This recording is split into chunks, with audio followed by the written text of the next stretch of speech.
very good evening. Welcome to Prime Time News on TV1. We're coming to you live and direct from our Newsfirst studios here in Colombo. I'm Peruni Karnaratna. Here are tonight's top stories.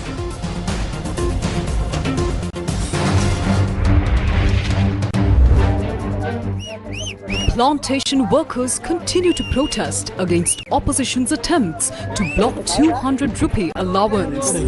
Cannot vote against the budget if the Tamil community benefits from it. Will cast vote in favour during third reading as well. Tamil political parties say. Minister of Justice reveals how Namal celebrated his birthday using President's fund money. Tangalle Carlton නිවසේ පැවැත්වූ නාමල් රාජපක්ෂ මහතාගේ ජන්මදිනය නිමිත්තෙන් පිරිත් දේශන සහ Carlton පෙර පාසලේ අවුරුද්දේ රුපියල් 6,60,000යි. Namal meets Sumandiran to provide details on joint opposition rally. බොහෝ පිරිසක් ආණ්ඩුව නිසා අසාධාරණයට ලක් වෙච්ච සහ මේ ආණ්ඩුවේ බොරු පොරොන්දු වලට රැවටිච්ච ඒ යථාර්ථය තේරුම් ගත්ත බොහෝ පිරිසක් නුගේකොටට ස්වේච්ඡාවෙන් එන්න මේ වෙනකොට සූදානමින් ඉන්නවා. 21 බලන්න පුළුවන්. Why is the opposition gathering in Nugegoda? Basanta Mudalige responds. මේ බලය වෙනුවෙන් ගාන ගේම් එකක් අපි ජනතාවට කියන්නේ ඇන් දෙන්න එපා මේකට. Maximum retail prices imposed for canned fish.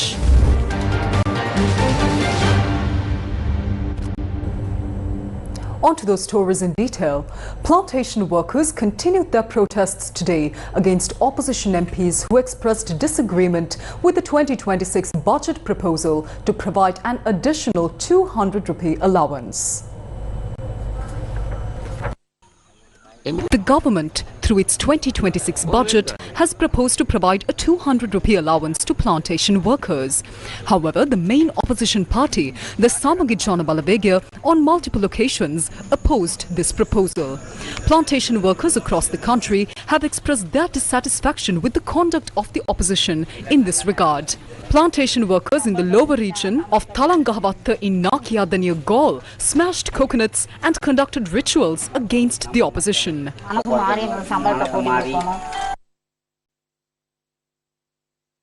මාසෙම ගන්න රුපියල් 20000ක මේ සොච්චම් පඩියේදී ඕගොල්ලෝ ජීවත් වෙන්න පුළුවන්ද?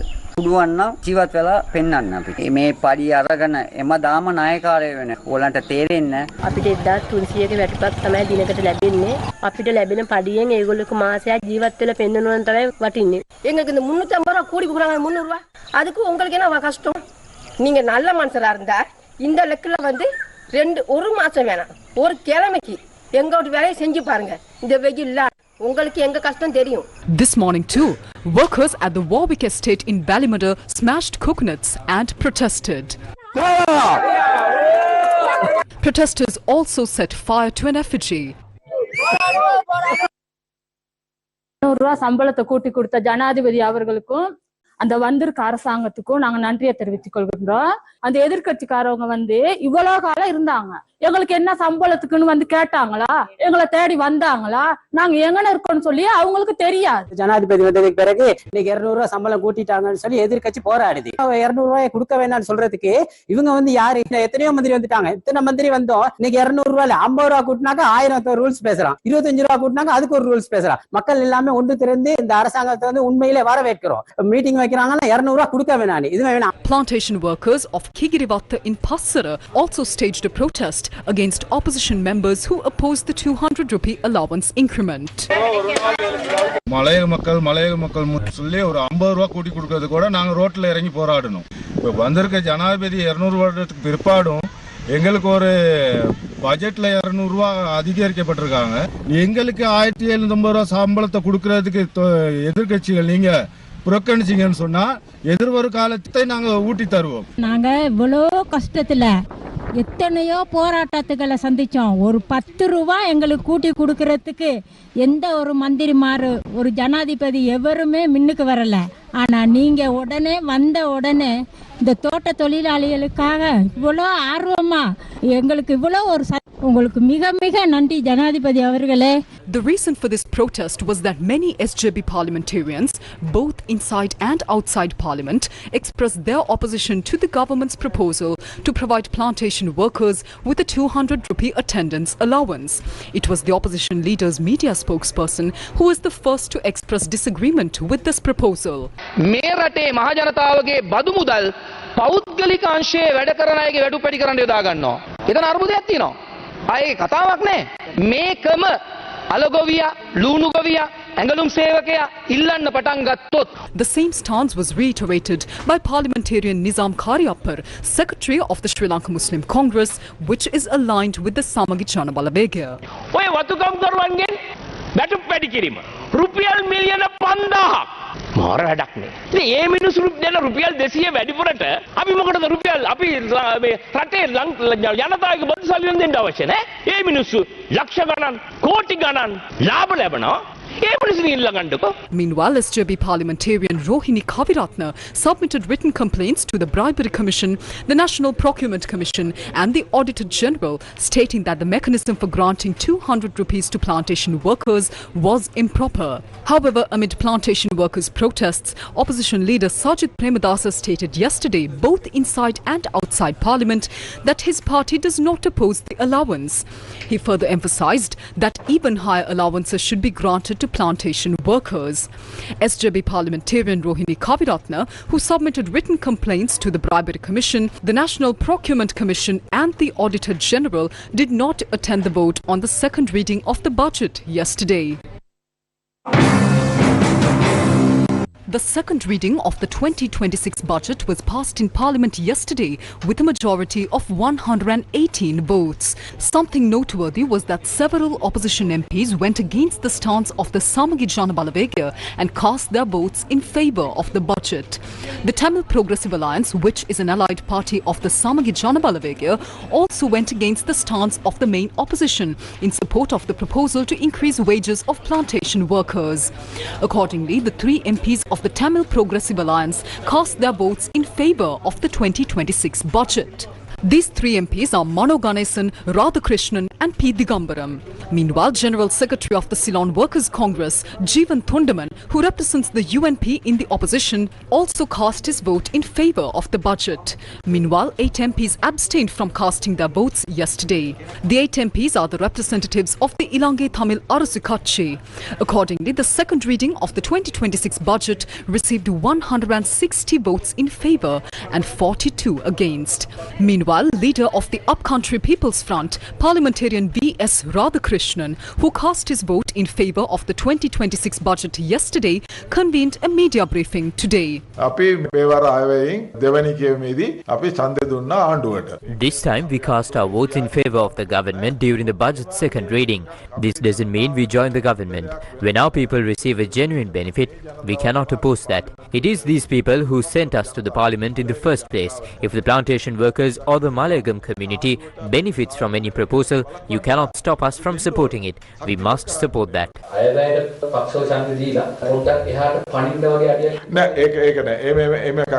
No, there is nothing of that sort. We have no such plans. We do not want any titles or perks. We will stay this way and support the good initiatives of the government.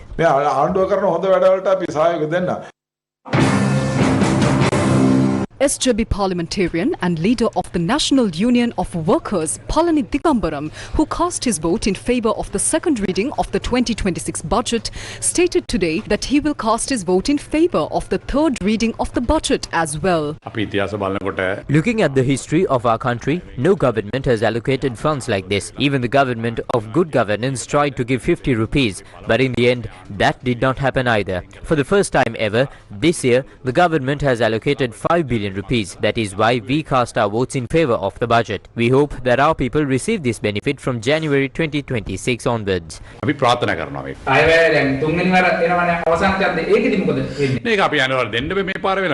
will definitely have to cast our votes in favour. Our people's wages are being increased. Of course, we will cast our votes in favour. Some opposition factions are criticising our stance. Later they called us and apologised. I thank the President for this decision made by him for the first time in the country's history.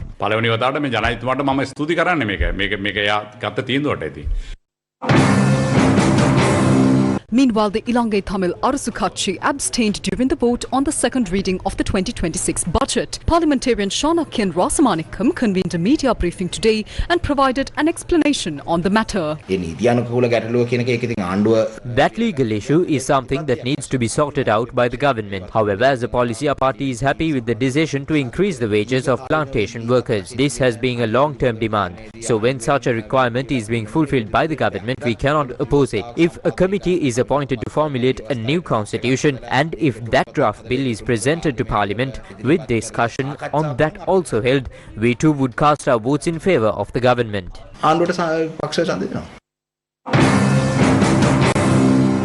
Meanwhile, National People's Power parliamentarian Kitnan Selvaraj says that if the MPs who voted in support of the budget proposal to increase estate workers' wages truly oppose it, then they should leave the Samagijana Palavegya, which has acted against the estate worker community.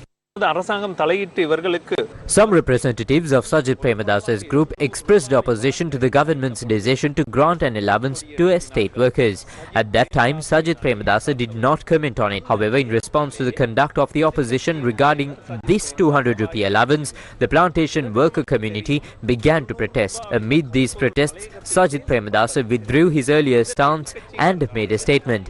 But a member of Sajid Premadasa's group even went to the Bribery Commission and lodged a complaint. It was in such a context that 3 representatives of the Hill Country community within Sajid's group voted in support of the budget. The main reason for that is that Manu Ganesan knows very well that if they voted against the budget, they would not be able to go back among the people tomorrow. Even Jivan Tondaman, who challenged the government to increase estate workers' wages even by 10 rupees, voted in favour of the budget yesterday. He too knows very well that if he did not do so, he would not be able to go back to the hill country areas. Therefore, it is out of fear that their future political journey would be lost that they supported the budget yesterday.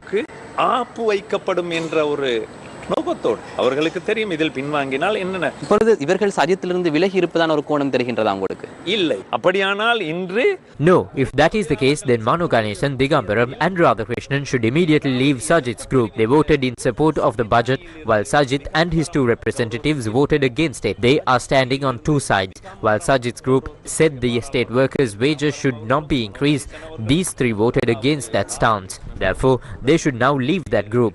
விலக வேண்டும். ஏன் இவர்கள் மூவரும் வாக்களிக்கின்ற பொழுதே அந்த கட்சியின் நிலைப்பாடு தோட்ட தொழிலாளர்களுக்கு சம்பள உயர்வை வழங்கக்கூடாது என்பது.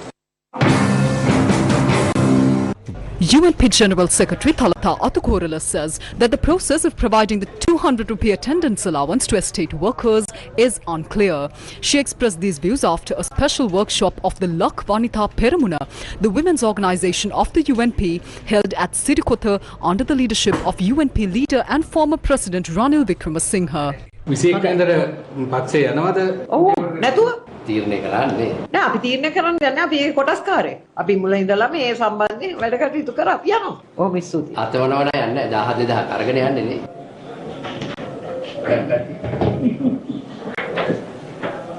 බොහොම ස්තුතියි.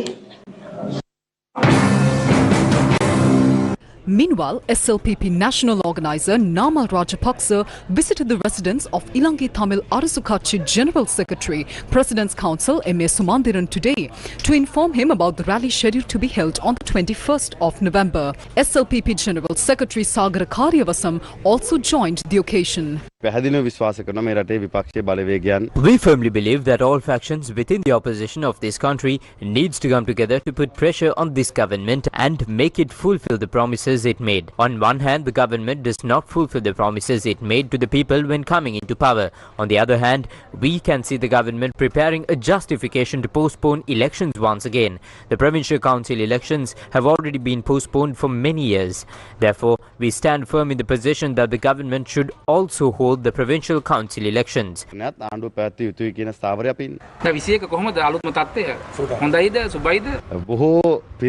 A large number of people who have been subject to injustice because of this government and those who have realized the reality of being deceived by the government's false promises, you are already prepared to come to Nugegoda voluntarily. You will be able to see it on the 21st.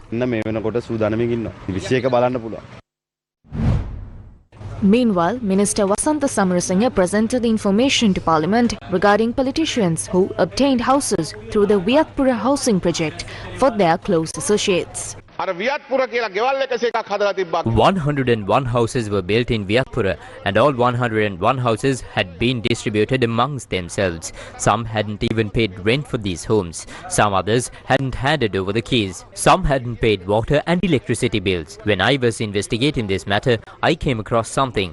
Wasn't it being said recently that the former president Mahinda Rajapaksa had no place to stay? He too, in fact, had a house in Viyatpura. According to the caretaker of the house, there have been other individuals living in houses in Viyatpura and not the MPs who are supposed to be living in these houses. The number of the houses are also mentioned: B1/0711, B2/09/5, Mahinda Rajapaksa. The residence has been used by former Burleskamu Mayor Anura Priyashanta. B1/0711, Namal Rajapaksa. The residence has been used by Renuka Pereira. B1/09/12, Chandima Virakudi.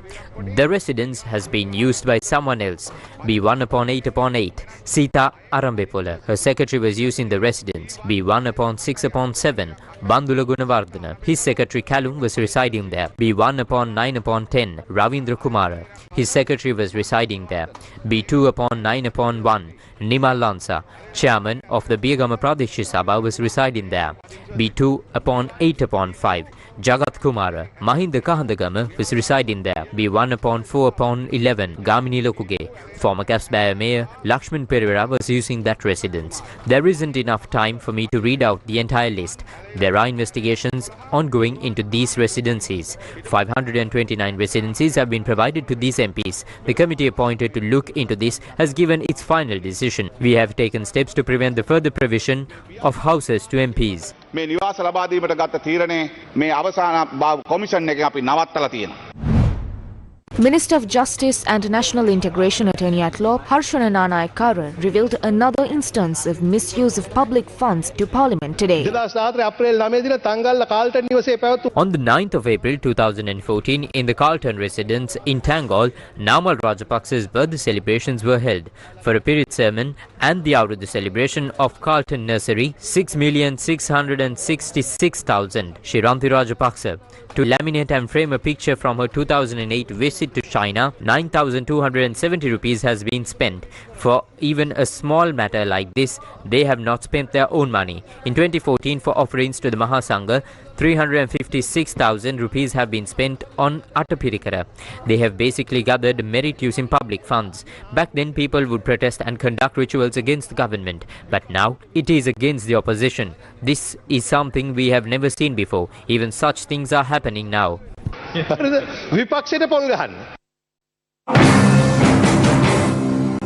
Basanta Mudalige, National Executive Committee member of the People's Struggle Alliance, stated that the joint opposition rally on the 21st of November is not a gathering for the people, but an effort to build up political camps. Namal Rajapakshalage Kandawura, Ranil Wickremesinghalage Kandawura, Aragalenut Eva. The Aragale and the election have already defeated the political coalition of Namal Rajapaksa and Ranil Wickremesinghe. Therefore, this rally on the 21st is just a whimper, and that whimper is not happening for the sake of the people of this country. If it were for the people, the opposition had plenty of opportunities to do things in the past. But what are they doing now? Now, Namal Rajapaksa and them want to establish a political camp again. They want to rebuild this political camp that was defeated. Various people are joining it, and when they join, they are not going to meet any new or different people. They are going to meet the United National Party, which has been constantly rejected by the people of this country, and on the other side, the political parties that are currently in the opposition. People like Namal are people without principles. That's why at one point they brought Gotabaya Rajapaksa into power to chase away Ranil. When Gotabaya Rajapaksa relinquished power, they gave power to Ranil. We remember Mahinda Rajapaksa shouting loudly in Parliament asking, "Who is the thief? Who is the thief?" Now the people who shouted, "Who is the thief?" and the people who answered the question, "Who is the thief?" are all going to stand on the same stage in Nugegada on the 21st. Therefore, this is not about a principle or a program or anything at all. This is a game played for power. We tell the people, don't be fooled by this. වැඩ පිළිලක්වත් මොකුත් නෙමෙයි මේ බලය වෙනුවෙන් ගාන game එකක් අපි ජනතාවට කියන්නේ ඇන් දෙන්න එපා මේකට. Newsfirst with the people. Budget 2026. The debate on the third reading at the committee stage of the 2026 government budget commenced today. It is scheduled to continue for 17 days starting from today. The vote on the third reading of the budget is scheduled to take place on the 5th of December at 6 p.m.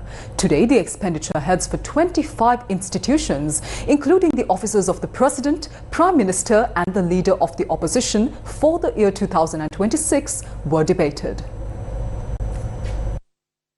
Today, the expenditure heads for 25 institutions were discussed, including the President's expenditure head, the Prime Minister's office, judges of the Supreme Courts, the Judicial Service Commission, the National Police Commission, the Commission to investigate allegations of bribery or corruption, Parliament, the offices of the government and opposition leaders in Parliament, the National Election Commission and the National Audit Office.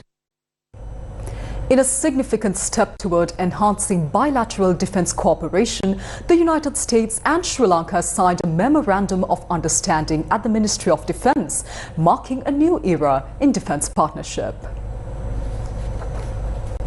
U.S. Ambassador to Sri Lanka, Julie Chung, and Brigadier General Trenton Gibson, Adjutant General of the Montana National Guard, signed on behalf of the U.S. government, while Secretary of Defense, retired Air Vice Marshal Sampath Tuyakunta, signed on behalf of the government of Sri Lanka. With this MOU, Sri Lanka has formally joined the global network of 115 nations partnered with U.S. state and national guards under the State Partnership Program.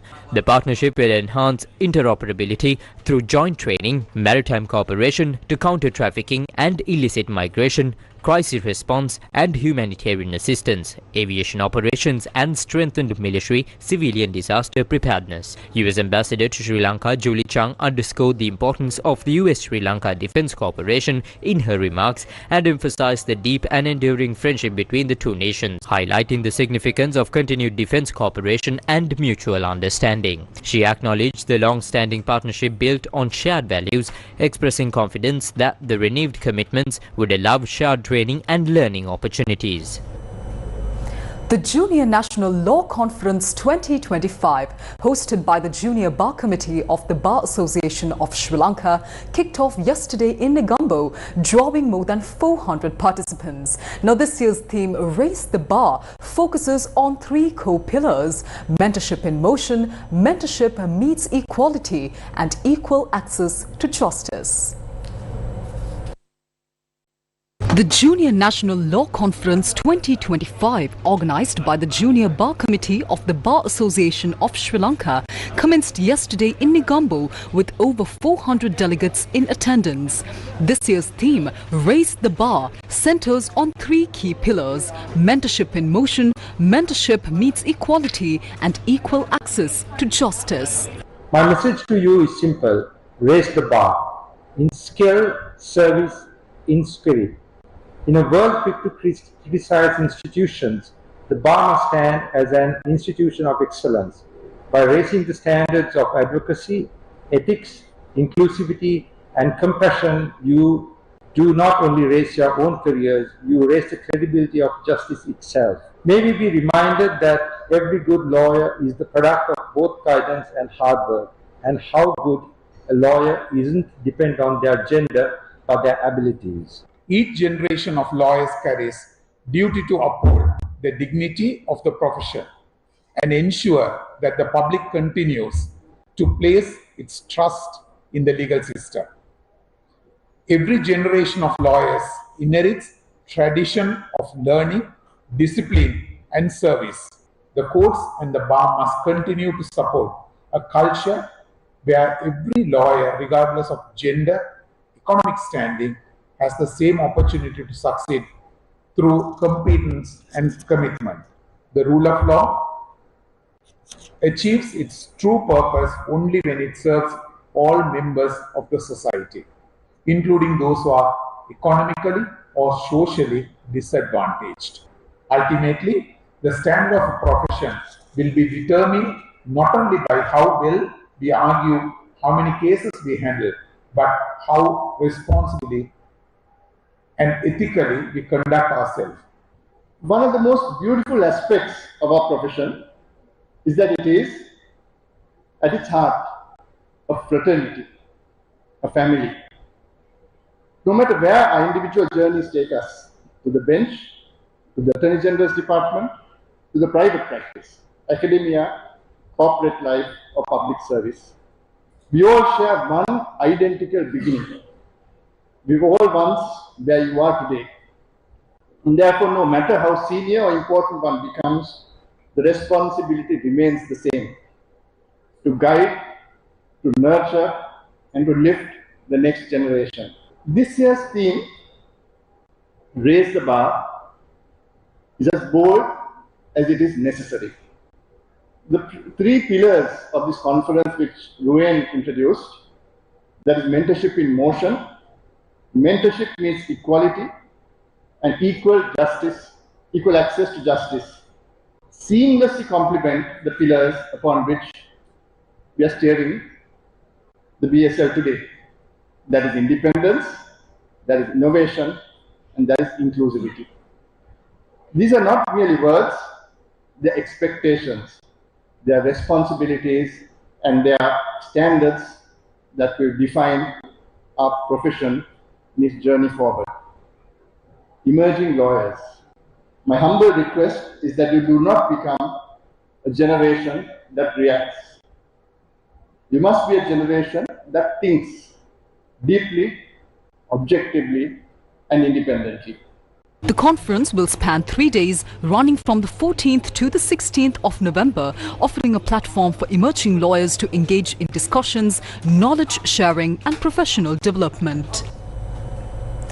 A night electrifying the spirit of youth. The Sirasa Dancing Star Grand Finale is currently underway at the iconic Stein Studios in Ratmalana, where the nation's brightest performers take the stage for the ultimate showdown. Newsfirst Omitra Abekun is now ready to bring us the very latest from the Grand Finale. Omitra? Thank you, Terni. So I'm here at the grand finale of Sirasa Dancing Star, and the atmosphere here is absolutely electrifying. Now, as you know, this season started out with 42 teams from across the island, and tonight we're down to just 6 finalists who has their eyes set out on that trophy. So the 6 teams battling it out tonight are Team Secret Squad, Team SLD Rhythm, Team IDS, Flow Dancing Crew, Dance Flame, and CS Crew. As you know, one of the defining highlights and one of the most talked about segments is the incorporation of Shri Pop, the soundtrack of the next generation. Shri Pop allowed these dancers to express their unique identities through especially genres such as hip-hop, and take their stories to the global stage, blending it with unique Sri Lankan rhythm. Now, the tension here is rising as I speak, and the anticipation is up the roof. So, tonight we will see who will take that trophy home and become the next dancing star. Reporting to you from Stein Studios, I'm Omitra Bekon for the Newsfirst team. Thank you, Mitra, for that update. Let's move on to more news now. The Capital Maharaja Group was honored with the SAP ACE Award 2025 in the Game Changer category at a ceremony held at the Western Powai in Mumbai. This prestigious regional award recognizes excellence in digital transformation, and this marks CMG's second ACE Award, following its landmark SAP implementation in 2014. And the winner is the Capital Maharaja Organization Limited. Please give them a big Let's welcome the team, ladies and gentlemen, along with their implementation partner, Samishti Infotech. The award celebrates Project Nexus, CMG's successful rise with SAP implementation completed earlier this year, spanning 73 companies and 9 manufacturing plants, and introducing advanced technologies including AI, data analytics, automation, and cloud integration. The implementation covered 10 core functional modules, 9 business technology platform solutions, over 1,000 industry-based customizations, and the conversion of more than 11 years of legacy data to SAP S/4HANA. The Game Changer category recognizes the most ambitious digital transformation projects in the region, and this achievement was powered by strong governance, daily collaboration between business and technology teams, and the unwavering commitment of every CMG company. The SAP ACE Award is one of the region's highest recognitions for business transformation, and this marks CMG's second ACE win, reinforcing its leadership in enterprise innovation across South Asia. Tamara Kudaliyanage, Deputy Chief Information Officer of the Capital Maharaj Group, and her team received the award. Pact's Congress 2026 was officially launched yesterday in Colombo. I'm here at the official launch of the Pacific Association of Quantity Surveys Congress 2026, where it was announced that the Sri Lankan Institute of Quantity Surveys will be hosting this event next year. Now, this event will bring leaders, academics and professionals connected to the quantity surveying industry as well as the wider construction industry. Now, this marks a very important event in the calendar of quantity surveyors, as this event and this Congress will be returning to Sri Lanka after almost 16 years. The official launch of the Pacific Association of Quantity Surveyors Congress 2026 was held yesterday in Colombo. Next year's event will be organized by the Institute of Quantity Surveyors of Sri Lanka and will run for 5 days, bringing together over 400 delegates from 20 countries. The Congress will provide a major platform for knowledge sharing, innovation, policy dialogue and collaboration across the construction and built environment sector. It will feature participation from international QS institutions, leading construction professionals and academics. The Boss flagship store opened in Colombo yesterday, unveiling the brand's latest modern luxury collection.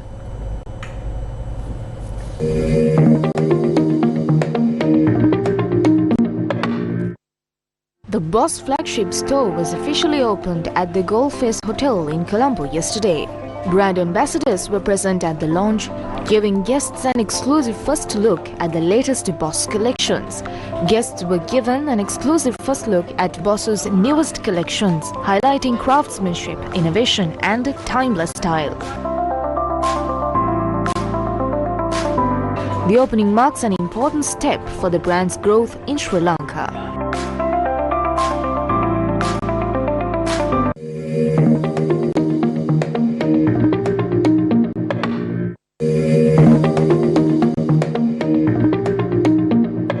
The 7th edition of the Pyramid Wilma Chef's Hunt Workshop was held today in Ratnapura.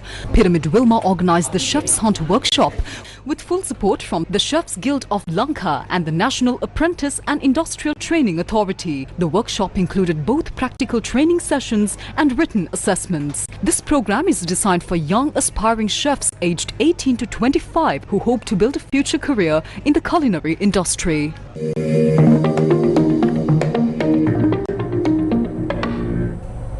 The Consumer Affairs Authority has issued an extraordinary gazette notification setting a maximum retail price for canned fish. The Consumer Affairs Authority has issued an extraordinary gazette notification setting a maximum retail price for canned fish. Accordingly, the maximum retail price of a 155-gram can of fish is 165 rupees. A 425-gram can of fish to be sold for 380 rupees. The gazette notification stated that the maximum retail price for a can of mackerel of 155 grams is 210 rupees. A can of mackerel of 425 grams is to be sold at 480 rupees.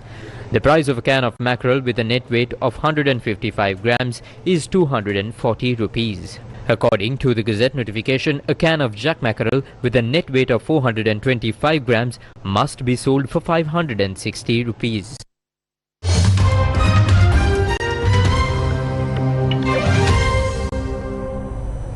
China has urged its citizens to avoid traveling to Japan as a diplomatic dispute deepens over threats by new Japanese Prime Minister Sanae Takaichi on the possibility of deploying forces in the event of a Chinese attack on Taiwan. The tension erupted after Takaichi told the Japanese parliament on the 7th of November that use of force against the self-ruled island claimed by China could warrant a military response from Tokyo. Beijing, which claims Taiwan as its territory, denounced the remarks as a provocation. On Friday, Beijing said it had summoned Japan's ambassador. Tokyo, in return, summoned China's ambassador after a quote-unquote inappropriate and now removed social media post by a Chinese consul general in Osaka appeared to threaten Takaichi. Tokyo has since said its position on Taiwan, just 110 kilometers from the nearest Japanese island, is unchanged. In an online post late on Friday, China's embassy in Japan warned its citizens against traveling to the country. Reacting to the statement, Japan's Chief Cabinet Secretary Minoru Kihara told reporters on Saturday that Beijing's call was quote-unquote inconsistent with the promotion of a strategic and mutually beneficial relationship.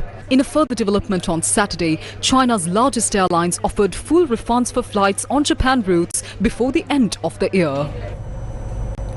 Meanwhile, US President Donald Trump has said he will take legal action against the BBC over how his speech was edited by Panorama after the corporation apologized but refused to compensate him. Speaking to reporters on board Air Force One on Friday evening, Trump said, quote, "We'll sue them for anywhere between $1 billion and $5 billion, probably sometime next week." On Thursday, the BBC said the edit of the 6th January 2021 speech had unintentionally given the mistaken impression that President Trump had made a direct call for violent action and said it would not be broadcast again. The corporation apologized to the president but said it would not pay financial compensation.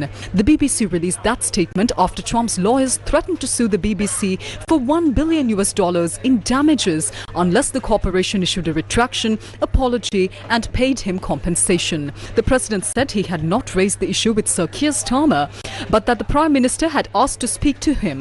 Trump said he would call Starmer over the weekend. In a separate interview on Saturday recorded before his comments on Air Force One, Trump said he had an obligation to sue the BBC, adding, quote, "If you don't do it, you don't stop it from happening again with other people," unquote. He called the edit egregious and quote-unquote worse than the Kamala thing, a reference to a dispute he had with the US news outlet CBS over an interview on the 60 Minutes program with his 2024 election opponent Kamala Harris. The controversy stems from the way in which Trump's January 6, 2021 speech was edited by Panorama for a documentary which aired in October 2024.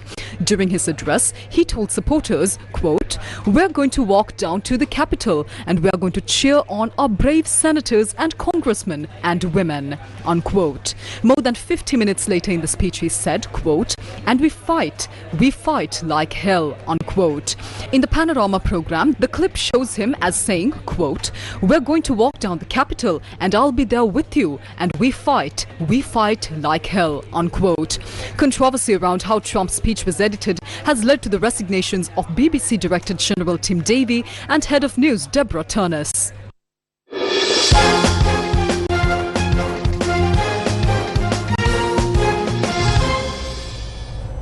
And in sports, it's cricket. The Afghanistan A-team won the match against Sri Lanka A-team in the Asia Cup Rising Stars 2025 tournament by 3 wickets after a thrilling contest. Sri Lanka A captain Dunit Velalage won the toss and opted to bat first in the match held in Doha. Sri Lanka's innings was opened by Vishen Halambage and Nishan Madhushka. Vishen Halambage scored 28 runs off 13 balls. Sri Lanka lost their first 4 wickets for just 39 runs. Subsequently, captain Dunit Velalage and Nuwandinu Fernando stabilised the innings, building a 66-run partnership for the 5th wicket. Nuwandinu scored 39 runs, while Velalage scored 33 runs. Milan Ratnayaka was the highest scorer of the innings with 41 runs off 19 balls, which included 4 fours and 3 sixes. Bilal Sami bagged 4 wickets. Batting first, the Sri Lanka A-team scored 170 runs for the loss of 9 wickets. Chasing a target of 171 runs, the Afghanistan A-team lost their first wicket at 7 runs. Opening batsman Imran Mir scored 34 runs. Sedikulla Atal, who played a quick-fire innings, scored 54 runs off 27 balls. Vijaykanth Vyaskanth bagged 3 wickets for 28 runs in his 4 overs. In the final over, bowled by captain Dunit Wellalage, the Afghanistan A-team, with 4 wickets in hand, needed 2 more runs to win. Although Wellalage managed to bag 1 wicket, putting pressure on the opponents, the Afghanistan A-team managed to chase down the target with 7 wickets down and 1 ball remaining. Bangladesh defeated the Hong Kong team by 8 wickets in the Asia Cup Rising Stars cricket tournament today. In the match held in Doha, Bangladesh, having won the toss, chose to bowl first. Batting first for Hong Kong, Babar Hyatt scored 63 runs. At the end of their allotted 20 overs, Hong Kong scored 167 runs for the loss of 8 wickets. Chasing a target of 168 runs, Bangladesh won the match in 11 overs, just losing 2 wickets. Opening batsman Habibur Rahman scored a century. With this victory, Bangladesh took the lead in their group in the tournament. Journeying along the Maduru Road, just past Aralagang Villa, lies Silumina Saya, a stupa that echoes the legends of kings and ancient glory. Tonight on beautiful Sri Lanka, we bring you closer to its timeless story.